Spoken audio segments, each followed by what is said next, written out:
ये जो आपको भगवत प्राप्ति में रुचि नहीं उत्पन्न हो पा रही, भजन में अधिक लगन नहीं हो पा रही है, उसका कारण है तुम्हारी देह प्रियता और तुम्हारे देह संबंधियों की प्रियता। बड़ा सुख मिलता है हृदय को जब देखना हृदय में ये कौन है, ये अमुक है, ये अमुक है, रिश्ते नाते, ऐसा जब देखते हो तो कैसा लगता है। और जब प्रियाजू की बात होती तो कैसा लगता है। क्या प्रियाजू किसी रिश्तेदार जैसा सुख, किसी नातेदार जैसा सुख प्रियाजू से मिलता है क्या? और जबकि सच्चा रिश्ता नाता केवल प्रियाजू से। प्रिया लाल पराये लगते हैं और ये मौसी मौसा फूफा फूफी फू जो माया में उड़ जाने वाले हैं, ये संबंध ऐसे घने लगते हैं। असली रिश्ता इतना छोटा, इतना कमजोर, और नकली रिश्ता इतना जोर का कि असली रिश्ता फीका पड़ जाए। यही तो बात होती है, यही तो परीक्षा होती है तुम्हारी कि तुम्हारा प्रिय कौन है, गुरुदेव, इष्टदेव या संबंधी। बस राधे श्याम, आप इस समय तो नहीं मिल सकता है, हमारे वाणी पाठ का समय यदि आपको मिलना है तो आप हम समय देंगे, फिर आप आइए। कौन सा ऐसा दृढ़ संबंध जो हमारे प्रिया प्रीतम से भी श्रेष्ठ हो। प्रवचन खूब सुन रहे हैं, परिवर्तन बिल्कुल 100 में 1% नहीं है। रिश्ते नाते का संबंध, देह का संबंध ही नहीं। उन्मत्तवाचः प्रायः परिमुषित धियो मायया अनर्थ बीजम। नहीं समझ पा रहे, नहीं समझ पा रहे। ये संबंधी, मित्र, रिश्ते नाते जो शब्द है उसको उन्मत्त कहते हैं पागलों के वचन। पागलों के वचन नहीं सुनने चाहिए। कैसे पागल? मोह मदिरा का पान किए हुए लोग हैं। मोह मदिरा ये केवल धाम है वृंदावन, इसलिए कोई जान पाया कि हम जिंदा हैं कि नहीं। नहीं, पीछे कोई जान नहीं पाया कि जीवित है कि नहीं है, मृत्युलोक में हैं भी कि नहीं है, कभी नहीं। उन्मत्त प्रायः वाचः परिमुषितो धियो माया अनर्थ बीजम। हम इष्ट के संबंध के लिए अनंत जन्मों से भ्रमित होकर भटकते रहे। अब इस जन्म में नहीं, दबाव, रिश्ते का दबाव, परिवार का दबाव, संबंध का दबाव, तो भगवत संबंध कहां रहा? भगवत संबंध कहां रहा? यही श्री जी देख रहे हैं। आगे चलकर जो दुर्दशा होगी उसे नहीं समझ पाओगे, वो हमें दिखाई दे रही, तुम्हें नहीं। इसलिए बिल्कुल संभल जाओ, अब भी संभल जाओ। बार बार कहते हैं उन्मत्त प्रायवाचः परिमुषितो धियो माया अनर्थ बीजम। ये अनर्थ का बीज बोने वाले परिवार के जन होते हैं। अनर्थ का बीज ये उन्मत्त मोह मदिरा का पान करके बात करने वाले होते हैं। इनकी बातों में ममता मोह की गंध है, जो तुम्हारे हृदय की भागवतिक संबंध की सुगंध को छीण करना चाहते हैं। कोई भी हो। स्वार्थम मत्वा कृतार्था अथ न सुख विवेकादयो अग्राह्य वाचा। ये अविवेकी हैं, स्वार्थ भरे लोग हैं, इनकी बात को कभी नहीं सुनना चाहिए, क्योंकि विवेक रहित हैं। अग्राह्य, इनकी बात को न सुनना चाहिए न मानना चाहिए। अमुक संबंध केवल भगवत संबंध से, अन्यथा नहीं। अगर आप हमारी श्री जी से नहीं जुड़े हैं तो हम आपकी तरफ आंख उठा के नहीं देखेंगे। श्री जी से जुड़े हैं तो आपको हमारी तरफ देखने की जरूरत नहीं। श्री जी की तरफ देखो, हम अपने आप देख लेंगे। व्यवहारिक संबंध में कहीं किसी भी तरह का कोई प्रवेश नहीं है।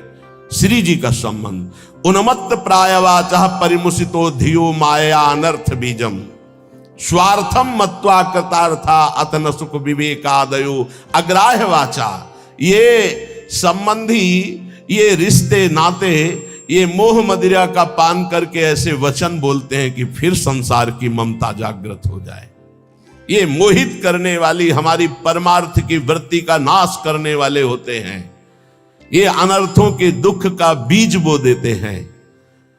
ये विवेक रहित बोलते हैं, इसलिए इनकी बात अग्राह्य वाचा, इनकी बात सुने मत, नहीं तो परमार्थ भ्रष्ट हो जाएगा।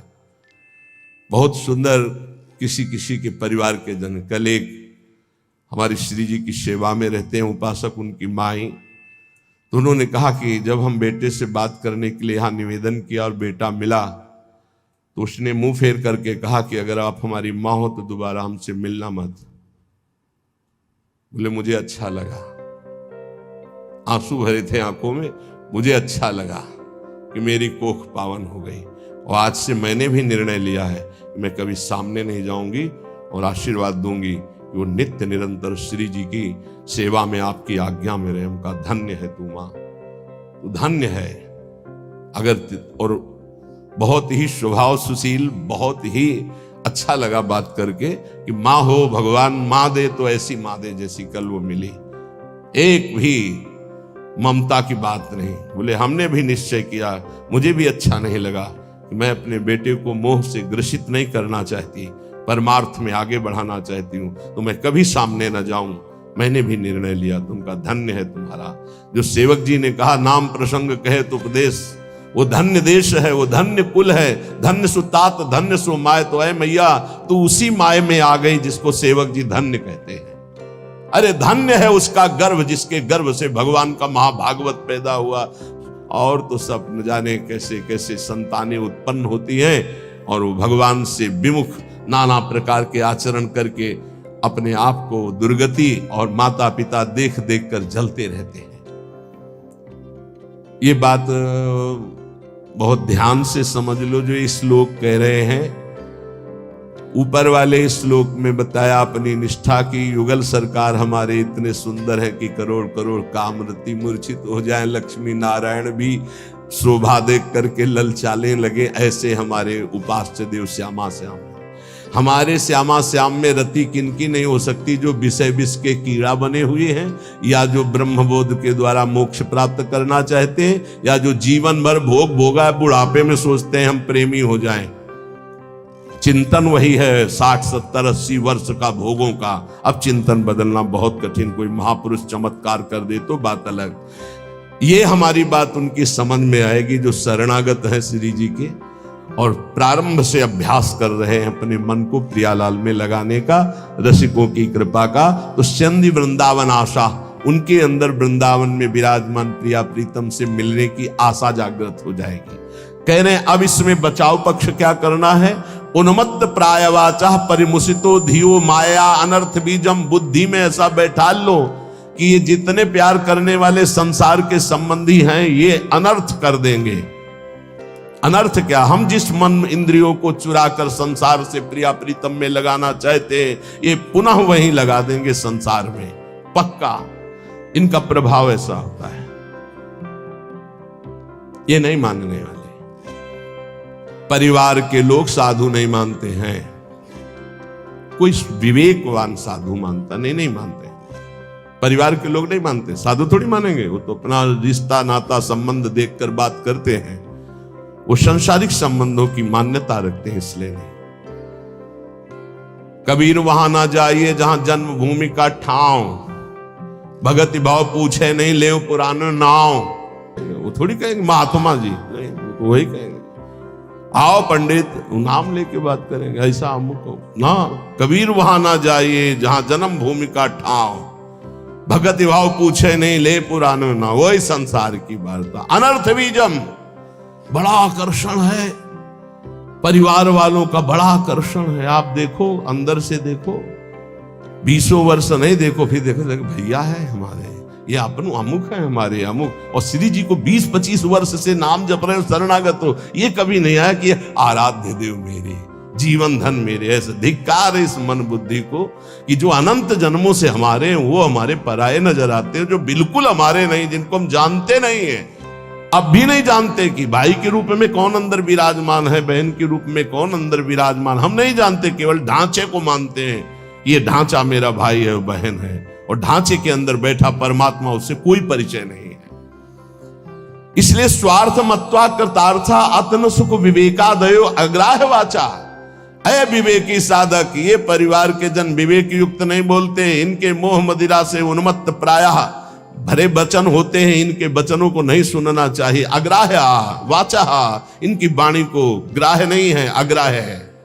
स्वीया सर्वे जिघांसन्त्यः बहुमृषा स्नेह पास निबद्ध, ये झूठी झूठी बातें बोल करके केवल स्नेह पास में बंधा लेते हैं, और ऐसे बांध लेते हैं कि छूटना मुश्किल हो जाता है।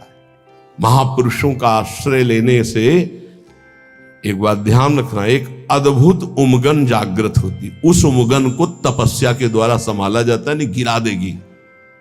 अब ये कोई कैसे समझ पाएगा कि महापुरुषों की कृपा से जो आनंद की उमगन होती है, अगर उसको तप के द्वारा न रोका गया तो गिरा देगी, पक्का गिरा देगी। ये बड़ी सूक्ष्म बात है, सबको समझ में नहीं आएगी कि महापुरुषों के संग की कृपा उसको गिरा कैसे देगी।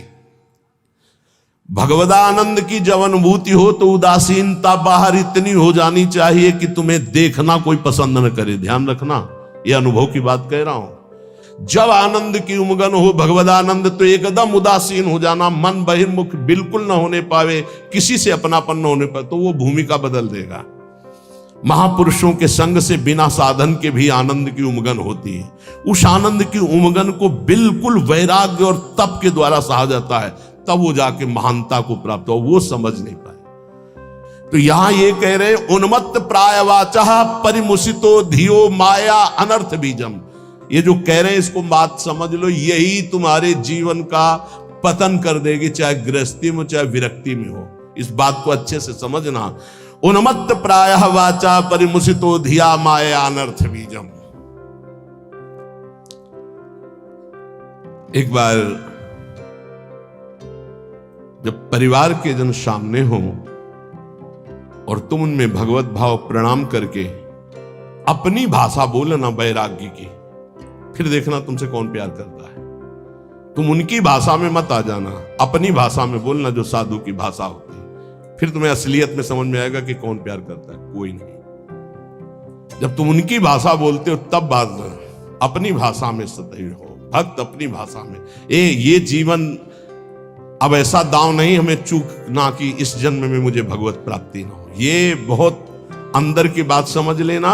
उन्मत्त प्रायवाचा परिमुसितो धियो माया अनर्थ बीजम, बिल्कुल 100%। अगर पारिवारिक मोह के जाल में फंस गया, चाहे गृहस्थ हो चाहे विरक्त हो, निकल नहीं सकता, इतना बड़ा जाल है। स्वार्थम मत्वा कृतार्था अतन सुख विवेकादयो अग्राह्य वाचा। कैसे तुम्हें बताए, बाहर थप्पड़ लगता है तो उसके लिए औषधियां होती, लेकिन जब हृदय की मार होती तब कोई औषधि नहीं होती। इसलिए आपसे प्रार्थना कह रहे, अब भी संभल जाओ, अब भी संभल जाओ। तुम्हारा वैराग्य स्वरूप है तो तुम लोग अपने वैराग्य की इज्जत की रक्षा करो। समझ में आना चाहिए कि वैराग्य का स्वरूप क्या होता है। परिवार वालों को, संसार को भी समझ में आना चाहिए। आपका अपने ठाकुर सेवा, अपनी भगवत सेवा, अपने दिनचर्या इतना महत्व हो कि सामने वाला 1 घंटे दरवाजे पे खड़ा रहे और सोचे कि क्या इनकी भागवतिक रति है। ऐसे संकेत में श्री जी आपको समझा रही हैं, स्वार्थम मत्वा कृतार्था अथन सुख विवेकादयो अग्राह्य वाचा। ये विवेक रहित बोलने वाले संसार के अग्राह्य वाचा, ये नाशवान शरीरों का संबंध तुम्हें अविनाशी बना देगा, तुम्हारा साथ देगा। ये मरण धर्मा शरीर है, अविनाशी परमात्मा की शरण छोड़कर इनके इंद्रियों की गुलामी के लिए किसी व्यक्ति वस्तु का आश्रय धिक्कार है। जी हम कामी हैं, क्रोधी हैं, लोभी हैं, लेकिन श्री जी लालजू को छोड़ दें, ऐसा तो हो ही नहीं सकता। इतना तो रख लो, इतना तो रख लो, हमारी बात तो समझो। हम नीचता नहीं छोड़ सकते तो श्री जी को कैसे छोड़ सकते। हम नीच हैं मानते हैं, हम पतित हैं मानते हैं, लेकिन हम आपको नहीं छोड़ सकते। हमारा स्वभाव नहीं छोड़ सकना, हम नीचता नहीं छोड़ सके, काम नहीं छोड़ सके, तो नाथ आपको कैसे छोड़ सकते हैं। अब आपके गले पड़ गए, अगर हम कामी हैं तो आपके हैं, पतित हैं तो आपके हैं, आपको नहीं छोड़ सकते। इतना तो पकड़ लो यार, इतना तो पकड़ लो। हम संसार को पकड़े हुए हैं, माना नहीं छोड़ पा रहे, लेकिन हे संसार के स्वामी, हम आपको भी नहीं छोड़ पाएंगे। अब नहीं हो सकता कि मैं आपको छोड़कर संसार का पूर्ण आश्रय ले लूं, पर संसार को छोड़कर आपका पूर्ण आश्रय ले लूं, इतनी भी सामर्थ्य नहीं रह गई। तो कम से कम प्रभु को तो पकड़े रहो। लेकिन अनर्थ वाचा, ये जो प्रिय बोलने वाले, इनसे बड़ा दुश्मन कोई नहीं है। कोई विरला होता है जो प्यार का अर्थ समझता है अपने प्यारे के सुख में निमग्न रहना। वो तो केवल सच्चिदानंद भगवान ही जानते, दूसरा कोई नहीं। प्रीति की रीति रंगीलो ही जाने, ये संसारी जानेंगे। ये अपने स्वार्थ के बसीभूत, ये अपनी वासनाओं के कीड़े, ये प्रीति को जानेंगे, ये प्रेम को जानेंगे। तुम्हारे हृदय को छलनी कर दें, अगर अब बात नहीं मानोगे तो बाद में पछताओगे। हे सिंहवत जीना सीखो, सियारवत अगर जीवन जीना है तो इनके अनर्थ वचनों में लग जाओ। ये तुम्हें रुपया दे सकते हैं, तुम्हारा बैंक बैलेंस बढ़ा सकते हैं, लेकिन तुम्हारे हृदय की भोग वासना को नहीं मिटा सकते। और भोग वासना नहीं मिटी तो चक्रवर्ती सम्राट भी एक महान दरिद्र है, क्योंकि उसके अंदर असंतोष है, भोगों की आशा है। और फिकर भारी फकनी करे ताको नाम फकीर, कोई चिंता नहीं, कोई परवाह नहीं, इससे बड़ी कोई स्थिति नहीं होती। वही तुम्हें गुरुदेव देना चाहते हैं। इसलिए स्वीया सर्वे जिघांस्यत्यः बहुमृषा इसने पाशर निबद्ध। देख लो, हम एक साधिका की बात करते हैं। भाई जी महाराज के प्रवचन सुनकर के एक साधिका ने भाई जी को गुरुदेव माना। कभी नहीं देखा था, केवल कल्याण पत्रिका पढ़ी और भाई जी के वचन पढ़े और गुरुदेव माना। भाई जी की छवि कहीं से पता लगी तो मंगाकर अपने सिंहासन पर विराजमान। रात दिन दरवाजा बंद, घर के सदस्य उसे भोजन दे देते, बस दरवाजा बंद। नवयुवती भाई जी की छवि। रात एक दिन उसके अंदर इच्छा आई, क्या मैं अपने गुरुदेव को कभी भर नेत्र से देख सकती हूं सामने से? वो सत्य सच्चिदानंद में मेरे गुरुदेव क्या कभी चलकर मेरी कुटिया में? असंभव। किसी नगर के किसी एक घर में बंद वो रात दिन गुरुदेव के अनुसार भजन करती, और इच्छा जागृत हुई कि भाई जी कभी चलकर हमारे दरवाजे पर आएंगे। पर जाकर जही कर सत्य स्नेहु, सोते ही मिले न कछु संदेहु। भाई जी तीर्थ यात्रा के लिए एक ट्रेन निकलवाई थी जिसमें सब भक्त थे। वो एक स्टेशन पे रुकी, अचानक आकर्षण भाई जी का हुआ। स्टेशन से स्वयं अकेले उस नगर में गए। वो तो अलौकिक दिव्य महापुरुष, उसके घर गए, दरवाजा खटखटाया, किसी से पूछने की जरूरत नहीं, बिना तार का तार। किसी की हिम्मत नहीं थी कि उसका दरवाजा खटखटा दे। केवल समय भोजन का वो परिवार के लोग खिड़की से दे देते थे, और उसका अपना अटैच था, तो कभी बाहर ही नहीं निकली, कभी किसी को चेहरा ही नहीं दिखाती थी। उसको लगा ऐसा कौन जो दरवाजा खटखटाता, तो एक स्नेह का आकर्षण, ऐसा लगा कि या तो श्री कृष्ण है या तो भाई जी है। कि तुम राम दीन अनुरागी, कि तुम हरिदासन मां कोई, मोरे हृदय प्रीति अति हुई। जैसे विभीषण जी को लगा या तो कोई बहुत बड़े हरिदास हैं जो सामने, या स्वयं हरि हैं जो विप्र रूप में है, या तो कोई बहुत बड़े भगवान के भक्त हैं, या तो स्वयं भगवान है कि मेरे हृदय। ऐसे उस देवी का हृदय बोला या तो श्री कृष्ण साक्षात आए हैं या तो भाई जी आए हैं। बिना हिचक के दरवाजा खोला तो जिनकी छवि थी वही सामने। अब सोचो, जो वर्षों से साधना करके केवल एक बात चाह रही कि एक बार मेरे गुरुदेव चल करके मेरे को, क्योंकि मैं तो नहीं पहुंच सकती, मेरी सामर्थ्य नहीं, एक बार वो आज जे देखा चश्मा लगा, धोती कुर्ता ऐसे। अब वहां नेत्रों से बात होती, बोलने की हिम्मत नहीं रहेगी। अंदर के दरवाजा बंद, रो पड़ी चल।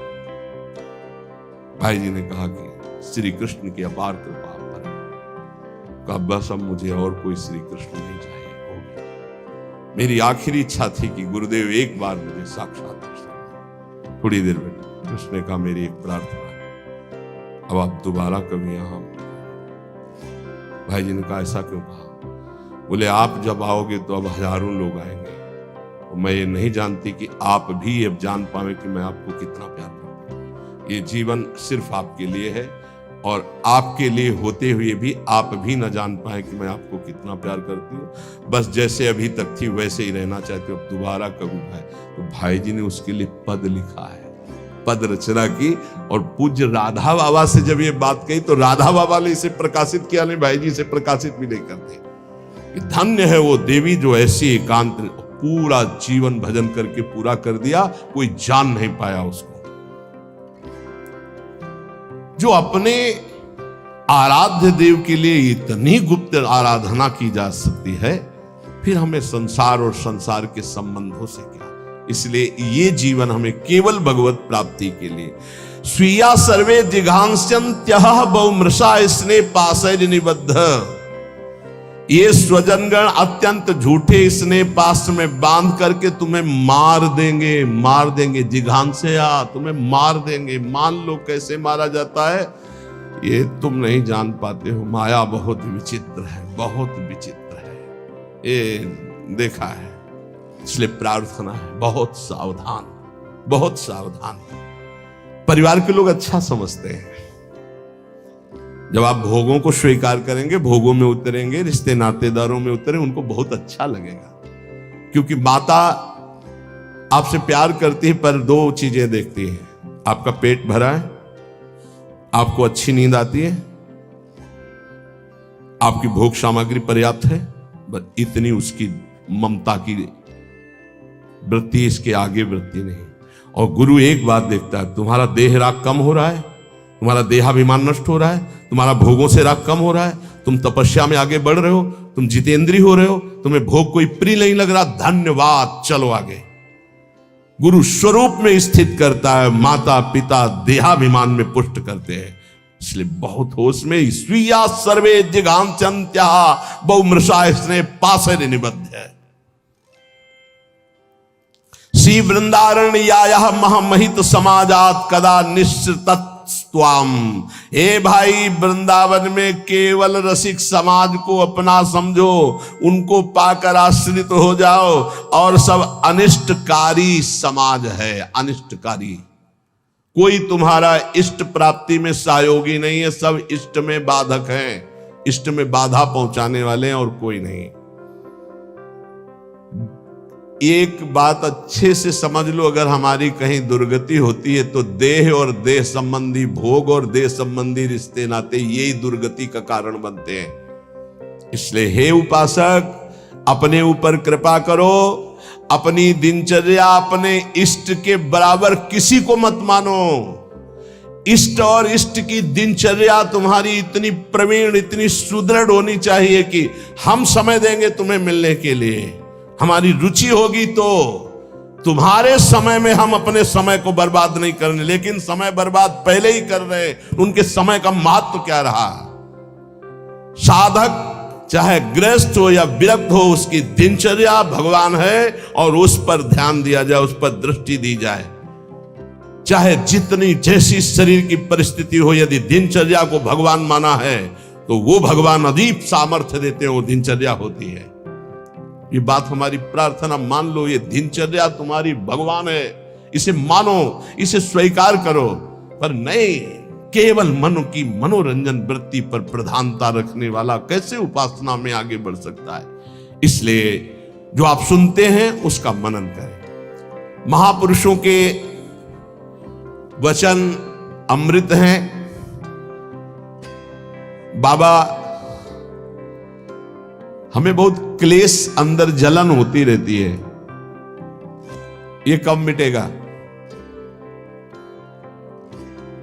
गृहस्थी के भी कार्य कर रहे हो तो, या साधना कर रहे हो तो, ये अंदर एक जलन होती रहती, ये कब मिटेगा? बहुत बड़े सिद्ध महापुरुष काशी के श्री हरिहर बाबा जी महाराज, ये कैसे मिटेगा? क्लेश बना रहता है, एक अशांति बनी रहती है। सब देखो, कल एक 85 वर्ष के संत भगवान आए, उन्होंने अपना परिचय बताया बहुत ऊंची जगह से सब, और कहा आपके प्रवचन सुन करके आया हूं, ऋषिकेश से आए। कहा कि मैं प्रवचन सुन करके आया हूं, मेरी आखिरी जगह रह गई है, अगर आपने ना कर दिया तो मेरी जिंदगी अब खत्म होने जा रही है, बिल्कुल आखिरी परिणाम है, आप बहुत कृपा करके निर्णय देना, क्योंकि बस आखिरी है, आखिरी भरोसा लेके आया हूं। आंखों में आंसू, निपुंड लगा हुआ, वेश भगवा धारण की हुई, अवस्था 80 या 85 की। अभी एक बार कि आखिरी बहुत होश में, उनका क्या समस्या क्या है आपकी? तो आप पूरा जीवन हो गया तक निश्चय ही नहीं कर पाए हम कि हमको क्या प्राप्त करना है, कैसे प्राप्त करना है। ये तो बहुत बड़ा धोखा। अभी तक चित्त ही का समाधान नहीं हुआ, अभी तक साधन ही नहीं बन पाया, साधन ही का निर्णय नहीं हो पाया, तो साध्य की प्राप्ति कैसे हो पाई? ये तो बहुत बोले बस यही तो रोना है, पूरा जीवन खत्म हो गया। अब बताओ कैसे वस्तु को? तुमका आप तो एक ही बात रह गई, नाम नाम, निरंतर नाम जप कर। तो बोले यही तो समस्या है, तुमको बस यही समस्या का समाधान है। हमारे सामने निर्णय लो, ये जपोगे ऐसे से ऐसे से ऐसे, उसी समय उनके शब्द निकले कि कुछ प्राप्त होगा कि नहीं इसकी अब कोई परवाह नहीं। इस समय जो शीतलता हो रही, लग रहा मैं निहाल हो गया, ऐसा लगता है मुझे जिंदगी की हर वस्तु मिल गई। यही सुनना, जरा ध्यान से सुनना इन महापुरुष के वचन। बाबा हमें क्लेश बना रहता है, एक जलन बनी रहती है, एक अशांति। नाप के देखो हृदय में। तो उन्होंने कहा कि राम भजन बिनु सुनहु खगेसा, मिटहि न जीवन केर कलेशा। जैसे पहला ग्रास पाते हैं तो भूख उतनी एक ग्रास की जैसी मिटती है, पर अनुभव में नहीं आती। फिर हम ग्रास पे ग्रास पाते चले जाते हैं, और जब अंतिम ग्रास की स्थिति होती है तब जाके तृप्ति का अनुभव होता है। ऐसे ही उपासक जब पहला भजन शुरू हुआ तो जलन बढ़ती है। ध्यान देना, अगर उसी समय एक कवल पवा करके रोक दिया जाए तो उसको कोई तृप्ति नहीं होगी, और परेशानी ऊपर से चित्त में हो जाएगी कि नहीं पा रहा था तो अच्छा था, अब पा रहा था तो भर पेट पाना। ऐसे ही अभी तक भजन नहीं करके विषयों में डूबे थे तो भूले हुए थे, लेकिन अब भजन शुरू किया तो अब जलन शुरू होगी। इतना नाम जप करो कि पेट भर जाए, तब जाके स्वाद आएगा। जिस दिन से भजन शुरू किया उस दिन से भव रोग नष्ट होना प्रारंभ हो गया। व्यर्थ नहीं जाएगा, पर उस नाम का, अंतिम नाम का, जिस समय भगवत साक्षात्कार होगा उसका इंतजार करते हुए नाम जपते रहो, हर कवल खाते रहो, पेट भर रहा है। फिर जब यहां आओगे तब पता खीर कैसी है, पुआ कैसा है, पकौड़ी कैसी है, कचौड़ी उसका स्वाद तब आएगा जब आपका पेट भरने लगेगा। जन्म जन्म के भूखे हो, इसलिए नाम में स्वाद नहीं आ रहा, बिना स्वाद के पाते रहो, यही तुम्हारी अशांति को नष्ट कर देगा। राम भजन बिनु सुनो खगेसा, मिटहि न जीवन केर कलेश। एक एक श्वास में जो तुम नाम जप कर रहे हो, मानो एक एक ग्रास भोजन कर रहे हो, वो तुष्टि पुष्टि क्षुधा निवृत्ति होती चली जाएगी, पर पता चलेगा तब जब आप पेट भर जाएगा। ऐसे ही जब भजन एकत्रित हो जाएगा तो संसार से वैराग्य स्वरूप का बोध और भगवान से प्रेम तीनों हो जाएंगे, तभी पूरी जलन मिटेगी, जब भगवत साक्षात्कार होगा। महाराज जी तो अब हमको एक साधन बता दो जिससे हमें पूरी की पूरी सब बातें भूल कर केवल एक में लग जाए, हमारा काम बन जाए। तो कह रहे सुबह से लेकर नींद तक और नींद से लेकर सुबह तक, चेतना से लेकर मृत्यु तक तुम्हारा नाम न छूटे। जितना तुम कार्य करते हो, सब कार्य करते हुए यदि केवल नाम पकड़ लिया तो ये नाम तुम्हें महाभागवत और सिद्ध पुरुष बना देगा। नाम कैसे पकड़ा जाता है? जैसे प्यासे आदमी को खूब अच्छे अच्छे पकवान सामने रख दो, उसे अच्छा नहीं लगेगा, केवल पानी चाहिए, पानी। जैसे भूखे आदमी के पास हीरा जवाहरात दुनिया के सब रख दो, नहीं, भोजन चाहिए, भोजन। ऐसे तुम्हारा नाम में प्रेम हो, उठते बैठते चलते फिरते खाते पीते सब समय नाम नाम नाम, तब तुम्हारे अंदर दिव्यता जागृत हो जाएगी। बाबा, नाम से प्रेम नहीं होता, नाम जपने में मन नहीं लगता। तो तुम जब अपने मन की बुराइयों को पकड़ पाओगे और उनको दूर करोगे तब तुम्हारी नाम में प्रीति होगी। इसीलिए तो कहते हैं कि खूब सत्संग सुनो। जब तक सत्संग नहीं सुनोगे तो तुम्हें पता ही नहीं चलेगा कि तुम्हारी गलतियां क्या क्या हैं, बुराइयां क्या क्या हैं। सत्संग सुनोगे तो सत्संग से दो बात होती है, अपनी बुराइयों का पता चलता है और उनके त्यागने की बलवृत्ति मिलती है सत्संग से। भक्ति स्वतंत्र सकल गुण खानी, बिनु सत्संग ना पावई प्राणी। भक्ति निरंतर भजन ये समस्त गुणों को प्रकाशित कर देता है, पर बिना सत्संग के शुद्ध भक्ति का जागरण नहीं होता। इसलिए सत्संग से हमारे अंदर जो बुराइयां हैं वो समझ में आती हैं। बुराइयों को दूर करने की सामर्थ्य भी सत्संग से आती है। फिर सत्संग से ऐसा मन सावधान हो जाता है कि बुराई करने की तो बात जाने दो, बुराई की समीपता बर्दाश्त नहीं होती है, बुराई का चिंतन बर्दाश्त नहीं होता है। हृदय दर्पण की तरह साफ हो जाता है, जरा सी भी बुराई बहुत बड़ा पहाड़ जैसा दिखने लगती है। ऐसे उपासक के हृदय में नाम के प्रति प्रियता हो जाती है और वो खूब निरंतर नाम जपने लगता है।